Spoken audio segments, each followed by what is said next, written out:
कहाँ deputy speakership और कहाँ फिर जेल में जाना पड़ा? किस तरह गए जेल में? क्या वजह बनी? वजह क्या बनी? वजह यही थी कि मैंने उनका साथ नहीं दिया और मैं कानून और आइन पे खड़ा रहा और उन्होंने उस चीज़ को अपना समझा कि जी उन्होंने हमारी बड़ी इंसल्ट की है, जेल में डलवा दिया। और मुझे जिस तरीके में गिरफ्तार किया गया आपके सामने ही, आपको तो पता है। मैं चाहता हूँ कि लोगों तक पहुँचे वो बात। आप कहाँ पे थे? गिरफ्तारी कैसे हुई? वो सारा वाक़या मैं सुनाएं। फ़ारूक भाई थोड़ा सा ये 29 अक्टूबर की बात है 2022 की। मैं बीमार था, मुझे यूरिक एसिड मेरा हाई था, तो उस वजह से मुझे गाउट हुआ था, तो मैं चल नहीं पा रहा था। मैं स्टिक पे चलता था, जो आराम से चलता था सपोर्ट के साथ। हुआ ये कि मैं 3-4 दिन से हॉस्पिटल नहीं गया था, मेरे दादा एडमिटेड थे, ही वॉज क्वाइट सीरियस। तो मैं जब वहाँ पे गया तो वहाँ पे टीम आ गई एंटी करप्शन की। वो कहते हैं जी हम आपको लेने आए हैं। हॉस्पिटल के अंदर? हॉस्पिटल के अंदर, उनके कमरे के बाहर। आप दादा के रूम में बैठे थे, यानी साबिक जी वज़ीर आज़म मैं बलकशेर मज़ारी बिल्कुल साहब के रूम में बैठे जी। थे? फिर मुझे डॉक्टर ने बुलाया, मैं अंदर गया।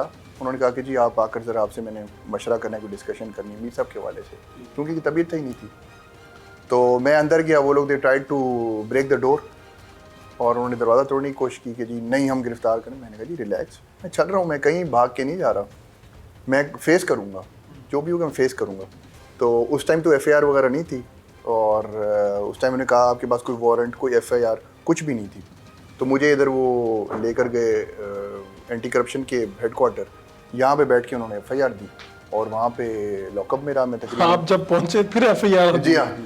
तो जो आप FIR क्योंकि मुझे उसी टाइम दिखाई गई, दैट मीन्स उसी टाइम दी ना उन्होंने। तो बलकशेर मज़ारी साहब उस वक्त होश में थे जब आपको गिरफ्तार किया जा रहा था?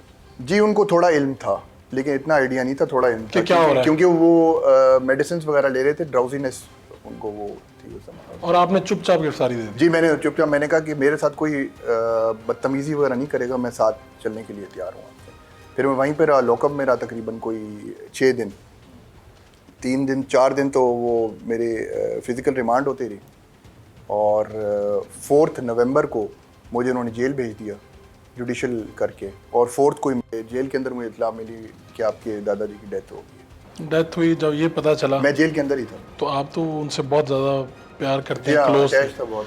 और फिर बस एक तकलीफ दे सिचुएशन थी उस टाइम, बेबसी का आलम था, लेकिन क्या कर सकते थे जी। लेकिन वो तकलीफ़ें बर्दाश्त कर गए। इंसान अगर बर्दाश्त कर जाए तो मैं समझता हूँ कि बहुत बड़ी कामयाबी होती है। बहुत सी चीज़ें बर्दाश्त करनी होती हैं। फिर आप जनाजे में शरीक हुए? जी फिर उन्होंने पैरोल पे उन्होंने थोड़े से प्रॉब्लम्स क्रिएट करने की कोशिश की, जिनको प्रिजन वैन में लेकर जाएं और ये आगे पीछे। ये भी सुना हमने कि उन्होंने कहा कि इनके हाथों में और पाँव में, दोनों में हथकड़ियाँ हों।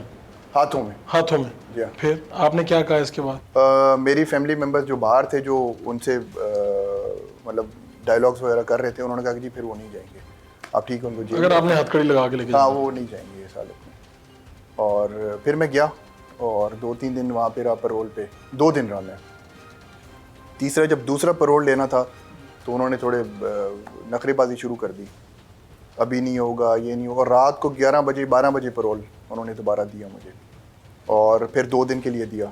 फिर 4 दिन का पैरोल करके तो फिर वापस मेरे 12 बजे का टाइम था, मैं 12 बजे जेल दोबारा चला गया।